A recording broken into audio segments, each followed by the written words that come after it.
Before going any further, let's provide a definition for bloodborne pathogens. Bloodborne pathogens are pathogenic microorganisms that are present in human blood and can cause disease in humans. These pathogens include, but are not limited to, hepatitis B virus, HBV, and human immunodeficiency virus, HIV, associated with AIDS. OSHA originally developed the bloodborne standard for healthcare and hospital employees, but it has been expanded to include any occupation in which reasonably anticipated contact with blood or other potentially infectious materials may occur, including someone who may be responsible for the cleanup of blood or body fluids, or even those who remove trash or handle laundry. Within these settings, there may be potentially infectious materials, and how you take care of them can literally make the difference between life and death. Most occupational exposure to bloodborne pathogens occurs when the pathogen comes in contact with the employee's mucous membranes, like the nose or mouth, or breaks in the skin, like needle sticks, human bites, cuts, or abrasions. Body fluids such as blood, vomit, and in some instances, saliva, can potentially contain bloodborne pathogens, but you can easily protect yourself from coming into contact with the fluids by following universal precautions. The Centers for Disease Control and Prevention established the universal precaution approach, recommending that blood and certain body fluids from all patients be considered potentially infectious, and that infection control precautions be taken to minimize the risk of exposure. This is the approach taken by OSHA in the bloodborne standard. The best defense is a thorough offense. Always follow universal precautions, as well as your facility's exposure control plan when handling contaminated materials. This means that at all times, assume that all blood and most body fluids are contaminated with bloodborne pathogens, and that you should follow proper protective practices when handling a cleanup or an exposure.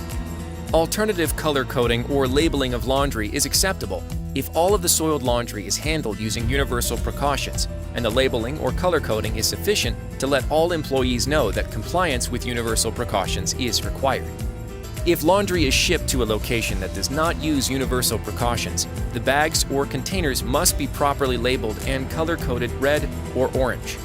Remember that needles or other sharp objects may be hidden within the laundry.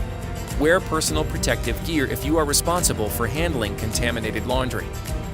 Besides protecting yourself, you are responsible for containing the bloodborne pathogens and decontaminating the area so someone else isn't exposed. It is crucial to clean and disinfect the area with the appropriate disinfectant cleaner. After a cleanup procedure, always remove and dispose of your gloves and other equipment in a properly labeled container or a red or orange infectious waste bag. Thoroughly wash your hands with a hand cleaner immediately after you remove the gloves, goggles, or other personal protective equipment. Good hand washing helps reduce the spread of infection and disease. All containers and cleaning equipment, such as mop buckets and tongs used during decontamination, must be disinfected following use. If there is any chance that you have been exposed to bloodborne pathogens, contact your supervisor immediately for specific instructions on exposure protocol. Also, notify your physician. Once an exposure occurs, be sure to pay attention to your health and watch for any symptoms that are related to HIV or HBV.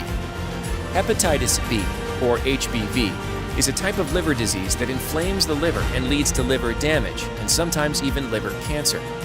HBV has the following symptoms: fatigue, abdominal pain, loss of appetite, nausea, jaundice, vomiting, diarrhea, light-colored stools, and dark urine.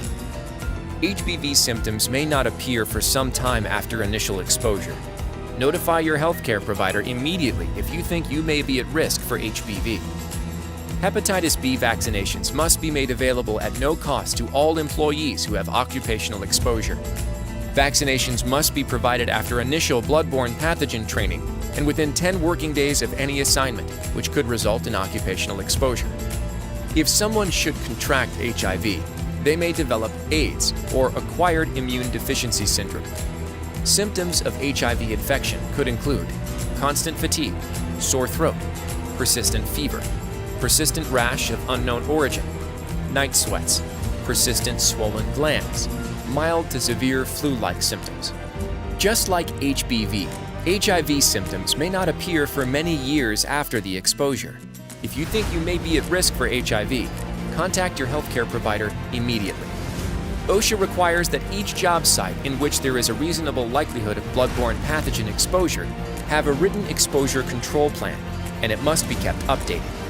Reviewing the plan, at least annually, is an important part of knowing how to protect yourself. Your supervisor should provide a copy upon request. Your employer has responded to the challenge. You may want to read your facility's written exposure plan. Always take universal precautions when there's a chance you could be exposed to bloodborne pathogens. Remember these protective practices when you're facing bloodborne pathogen concerns. Always wear personal protective equipment. Never eat, drink, smoke, or apply lip balm in areas in which there's a possibility of bloodborne pathogen exposure. Never manually compress trash. Avoid splashing or spattering when cleaning up. Never reuse towels or sponges. Use spatulas, absorbents, or tongs for cleanup, when possible. Handle contaminated laundry cautiously. Use properly labeled or color-coded containers and bags when disposing of or transporting materials contaminated with bloodborne pathogens. This includes gloves, laundry, and equipment. Always decontaminate surfaces and/or areas with Betco disinfectants. Always properly wash your hands. Disinfect equipment and materials used for cleanup. And if you think you may have been exposed to bloodborne pathogens, contact your supervisor and physician immediately. If you need more information, ask your supervisor or check out the OSHA website at www.osha.gov. You can also contact your regional OSHA office. Remember, you play an important role in preventing or reducing contact with bloodborne pathogens to others, as well as yourself. Be proud that you and your employer have taken the time to learn more about the OSHA bloodborne standard and use your knowledge to make a difference in creating a safe, clean, and healthy environment. Employees in a healthcare setting have an even greater risk of exposure to bloodborne pathogens. Here are some additional guidelines developed for your protection. Do not bend, recap, or remove contaminated needles and other contaminated sharps. Put contaminated reusable sharps in designated containers until they can be properly reprocessed. These containers must be puncture-resistant, labeled or color-coded, leak-proof on the sides and bottom. Regularly inspect and decontaminate all bins, pails, and other containers that may have come into contact with infectious waste, such as needle bins or trash receptacles. Of course, follow universal precautions and dispose of all regulated waste according to all applicable local, state, and federal regulations for infectious waste.